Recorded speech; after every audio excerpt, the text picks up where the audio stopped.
దాడి చేసి ఆ రైల్లో ఉన్నటువంటి ఆ డబ్బునంతా తీసుకొచ్చి ఆయుధాలు కొందామని ప్లాన్ చేసి దొరికిపోయినటువంటి ఒక గ్రూప్.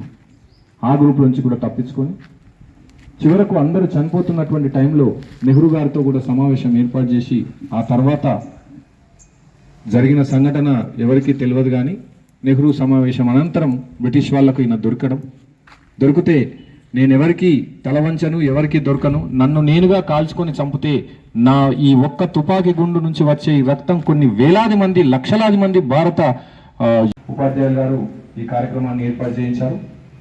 ఇప్పుడు వారు వీరి గొప్పతనంతో పాటు విద్యార్థులు ఎటువంటి విధానాన్ని భవిష్యత్తులో భరతమాత కొరకు అనుసరించాలన్న దాన్ని దిశానిర్దేశం చేస్తారు.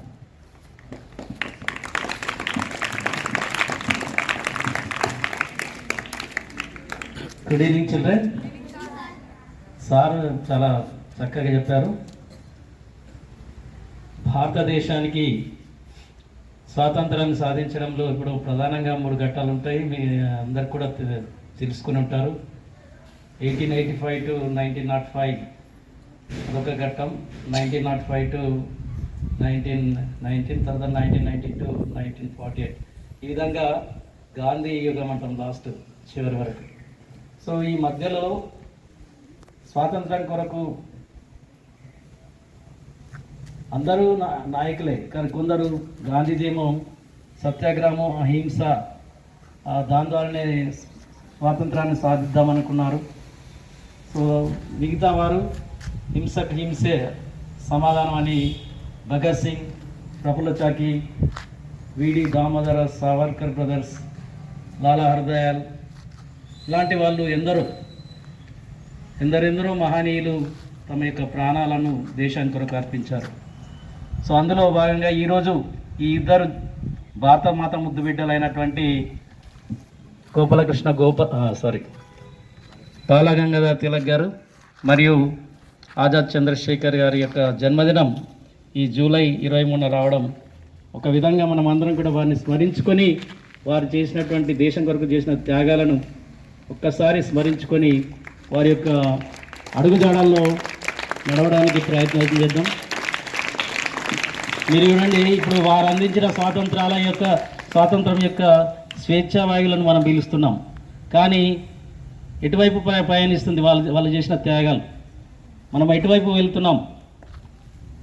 స్వాతంత్రం వచ్చి ఇన్ని సంవత్సరాలు అయింది. వాళ్ళ త్యాగాల ఫలితంగా మనం ఈనాడు బ్రిటిష్ వారి యొక్క కబంధ హస్తాల నుంచి విముక్తులైనాం. కానీ వారు ఇచ్చిన స్వేచ్ఛ స్వాతంత్రాలు నిజంగా మనము సద్వినియోగం చేసుకుంటున్నామా? యువత ఎటువైపు వెళ్తుంది? విద్యార్థులు ఎటువైపు వెళ్తున్నారు?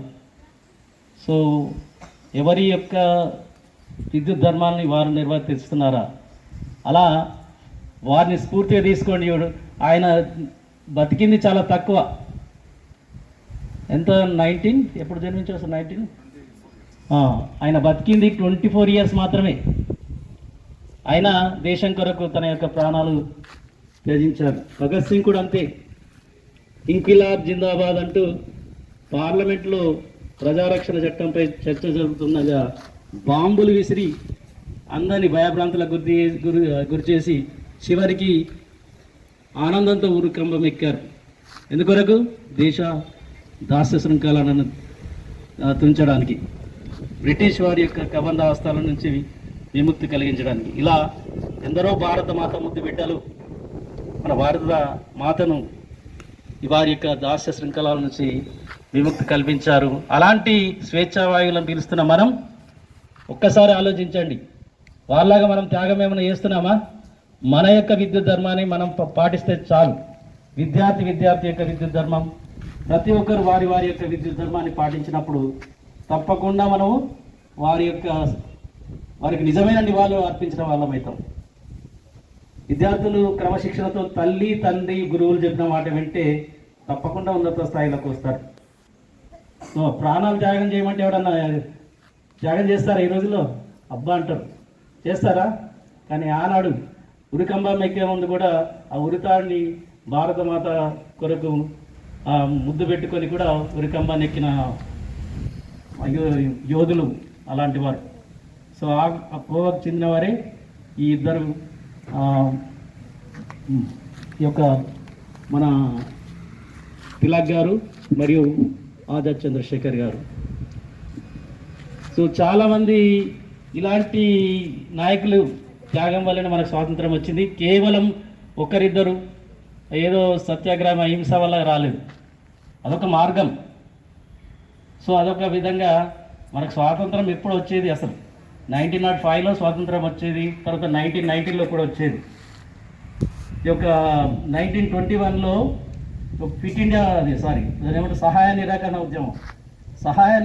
ఉద్యమం అప్పుడు దేశవ్యాప్తంగా ఆసేతు హిమాచలం నుంచి కన్యాకుమారి వరకు ఉద్యమం ఉర్రూతలుగుతున్నటువంటి తరుణంలో ఏమైంది, ఒక చౌరీ చౌరా అనే గ్రామంలో, ఉత్తరప్రదేశ్లోని చౌరీ చౌరా అనే గ్రామంలో ఆ యొక్క సత్యాగ్రహులు ఆ పోలీసు వారి చర్యలకు, కవ్వింపు చర్యలకు కోపోద్రిక్తులై ఆ యొక్క పోలీసులను ఒక గదిలో బంధించి నిప్పు పెడతారు.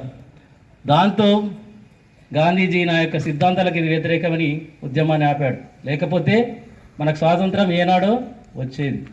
సో తర్వాత ఇలాంటి వాళ్ళు భగత్ సింగ్, ఆజాద్ చంద్రశేఖర్ లాంటి వాళ్ళు, సో ఇది సత్యాగ్రహం అంటే ఇది పాము కప్ప మింగుతుంటే విడవమని ప్రార్థిస్తే విడవదు, కట్టెతో కర్రతో కొట్టే విడుస్తుందనే సిద్ధాంతంతో, హింసకి హింసే సమాధానం అన్న సిద్ధాంతంతో వీళ్ళు ముందుకు వచ్చారు.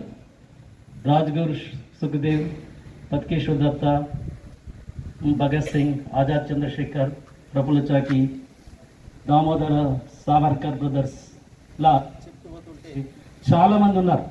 వీళ్ళందరి యొక్క కృషి ఫలితంగా డింగ్రే, తర్వాత సర్దార్ ఉద్ధమ్ సింగ్ గురించి మీకు తెలియదు. జనరల్ డయ్యర్ 1919లో జలియన్ వాలాబాగ్ సంఘటన జరిగినప్పుడు అమృత్సర్లో ఒక పార్క్లో కొన్ని వేల మంది అక్కడ సమావేశమైతే విచక్షణారాహిత్యంగా కాల్పులు జరుపుతాడు. ఏప్రిల్ 13, 1919 ఆ ప్రాంతంలో అక్కడ చిన్న గేట్ ఉంటుంది, అక్కడ ప్రజలు బయటకు వెళ్ళడానికి. ఆ తొక్కిసలాటలో వేలాది మంది చనిపోతారు. అప్పుడు దానికి ఆ సమయంలో విద్యుత్ శక్తి కానీ కరెంటు కానీ అన్నీ కూడా నిలిపేసి మన భారతీయులను హింసించడం జరుగుతుంది. విచక్షణ కొందరు పాకుతూ వెళ్ళారు, నడవకుండా చేశారు. సో అలాంటి సందర్భంలో కూడా ఏమైంది, అది చూస్తూ ఉన్నటువంటి ఈ యొక్క లాలా లజపతి రాయ్ లాంటి వాళ్ళు దాన్ని వ్యతిరేకించారు. ఆయనను విపరీతంగా ఆ సాండర్స్ అనేవాడు కొట్టాడు.